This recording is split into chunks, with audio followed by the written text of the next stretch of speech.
Республика күні ең тәуелсіздік елдің тұғыры. Бәріміз білетіндей, 25 қазан ол Қазақстан Республикасының күні, яғни еліміздің мемлекетінің басталуы алатын ретінде аталып өтеді. Бұл күн 1990 жылы 25 қазанда қабылданған Қазақ КСР мемлекеттік егемендігі туралы декларациясының көмегіне бекітілген болатын. Яғни тарихи деректерге сүйенетін болсақ, біріншісі 1990 жылы 25 қазанда Қазақ Кеңестік Социалистік Республикасының жоғарғы кеңес мемлекеттік егемендік туралы декларациясы қабылданған болатын. Ол құжат Қазақстанның тәуелсіз мемлекет болуға бағыт алғандығы жайындағы алғашқы ресми документ. Декларация қабылданды.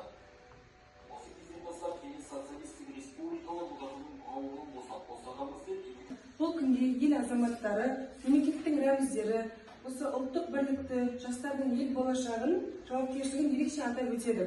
Яғни мереке жастарға патриоттық рух, ел тағдырына деген мақтаныш және тағы да басқа сезімдерді сезінуге мүмкіндік береді.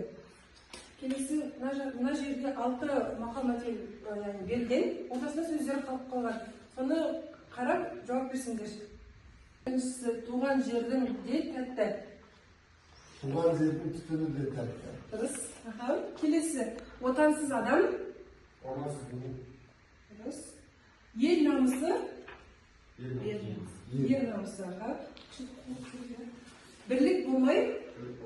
Тірлік болу. Дұрыс. Бірлігі жоқ ел, және бірлігі бар ел. Екі сөз болған. Бірлігі жоқ ел қандай, бірлігі бар ел.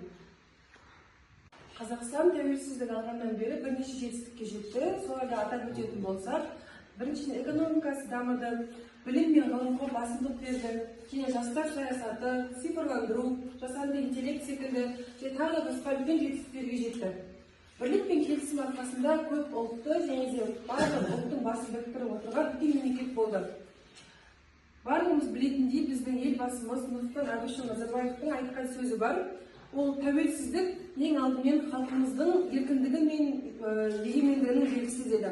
Ал біздің қазіргі президентіміз Қасым-Жомарт Тоқаев біздің басты жетістігіміз тәуелсіздік. Оны сақтау баршамыздың қасиетті борышымыз деп атап өткен еді. Ендігі тапсырма менің республикам, менің мақтанышым деп аталатын, яғни 3 топқа 3 түрлі тапсырма берілген. Сол бойынша қазір белсене қатысып, атсалысып отырсаңыздар. Тапсырма бірінші топқа 1990-1995 жылдар аралығындағы маңызды оқиғаларды классик түрінде көрсету. Келесі, болашаққа бағдар, яғни цифрлы Қазақстан, жасанды интеллект, IT саласындағы жетістіктер туралы өз ойларында айтып өтсеңдер. Яғни болашақта қандай үміт күтесіңдер, қандай мүмкіндіктерді бізге бере алатын секілді өз ойларында. Екінші топ. Үшінші топ, мәдениет пен рух, яғни өнер, әдебиет, ұлттық киім, тағам арқылы біз өз мемлекетімізді қалай ерекшелей аламыз. Сол жайында. Яғни басқа ұлттардың ерекшелігіміз деген секілді. Бірінші топтан бізге кім шығады қорғауға? Келіңіз отырайық. Бірінші топтың тақырыбы тарих толқынындағы 1990-95 жылдар аралығындағы ерекшеліктер болғандар. Біздің топ Қыран деп аталып, 1990-95 жылдар аралығындағы елеулі оқиғалар Қазақстан тарихында, Қазақстан Республикасында. Ең бірінші кезекте Қазақ КСР бөлініп шықты. Өзімізді алдық. 1991 жылы 16 сессиясында жеке республиканың тәуелсіздігімізді алған болатынбыз. Сол жылдан бастап 95 жылға дейін әр жыл өзіндік ерекшеліктерге толы болды. Әр жылы елбасымыз әртүрлі бағдарламаларға арнады. Телевизиялар болды. 90 шатасып тұр, бірақ ауыл жылы болды сол кезде 95 жылы қателеспесем Конституция. Екінші топтан кім шығады? Шыға ғой? Диас есімді болады. Диас. Біздің тақырыбымыз болашаққа бағдар. Жасанды интеллекттің болашаққа бағдары өте көп. Және көп салада ол жасанды интеллектке көмекке болады. Мысалы, бизнес саласында жасанды интеллекттің бізге қосатын үлесі өте көп. Бизнес саласында мысалға ол адамдарға бағдар бере алады. идея постройлар, және тағы да басқа қызметтерді атқару. Және одан бөлек медицина саласында да жасанды интеллекттің бізге беретін бағыттары көп. Ол жасырын адам таба алмайтын ауруларды табылып деген сияқты. Және тағы басқа. Тамаша. Келесі үшінші топтан бізде кім шығады?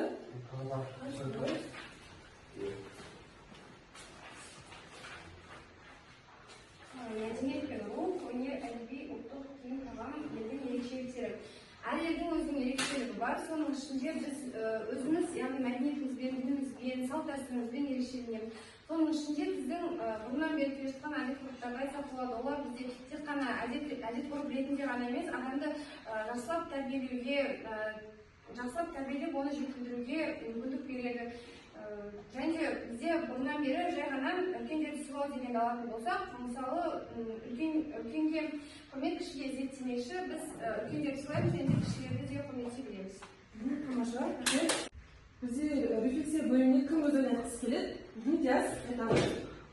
Мен бүгінгі сабақта не білдім? Мен бүгінгі сабақта Қазақстан Республикасы күні туралы қызықты деректерді білдім. Мен болашақта не білгім келеді? Басқа мемлекеттер туралы тағы да кішкене деректер білгім келеді. Мен не білмедім деп айта алмаймын. Ондай зат жоқ. Тамаша. Отырады. Келесі. Айтамын.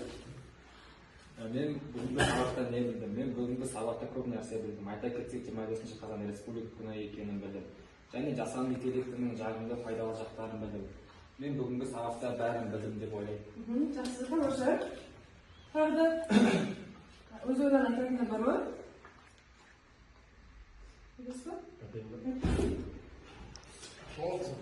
Баяғыз ретінде кім өз ойын бөліскісі келеді? Диас, айтамын.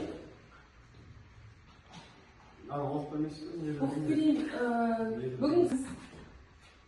Бүгінгі сабақта білдім. Қазақстан Республикасының көптеген құнды мағлұматтар білдім.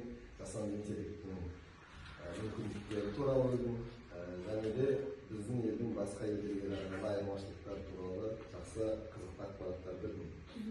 Білгім келеді, тағы да хронологияға толы тарихи сәттерді толығырақ зерттегім келеді. Білмеген нәрсе жоқ деуге болады. Жақсы, тамаша, қорққан жауап болды. Барлықтарына рахмет, оқушылар. Осымен біздің бүгінгі тіл сағатымызды аяқтаймыз. Сау болыңыздар.